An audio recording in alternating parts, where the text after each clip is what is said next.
With power comes arrogance. I'm Jeff Stein with today's Iowa Politics Report. There were news reports in the past few days that the Biden administration has arranged to fly thousands of migrants from the southern border to Florida and New York. This is apparently being done without notice to local authorities. It's the same thing that happened earlier this year when folks were flown into Iowa and Tennessee, with the administration at first denying to state officials that planes landed in those states, then later admitting it, but declining to provide details, including whether those individuals who entered without benefit of proper paperwork were still in the state where the plane landed. Now, understanding that the relationship between a White House press secretary or spokesperson and folks from certain media outlets can be contentious at times, I hesitate to make too much out of an exchange on the topic from yesterday, but folks like the Washington Post have been highlighting it, so it seems like more than just a partisan shot.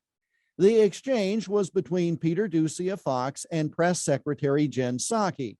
Doocy asked, "Why is the administration flying thousands of migrants from the border to Florida and New York in the middle of the night?" Psaki replied, "Well, I'm not sure that it's in the middle of the night." He responded, 2:30 a.m., 4:29 a.m., to which she replied, "We are talking about early flights." Now, there may be some more context there I didn't see in the Washington Post coverage, but it sort of seems to be what it is.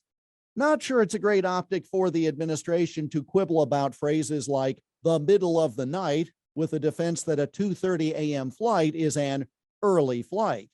The stronger response, it seems to me, would be to address the substance of the issue, denying there were flights if that was the case, or explain why there were flights at all regardless of the time. But to parse words and fight over the middle of the night assertion, I don't get out much, but I don't think 2:30 a.m. flights are the norm.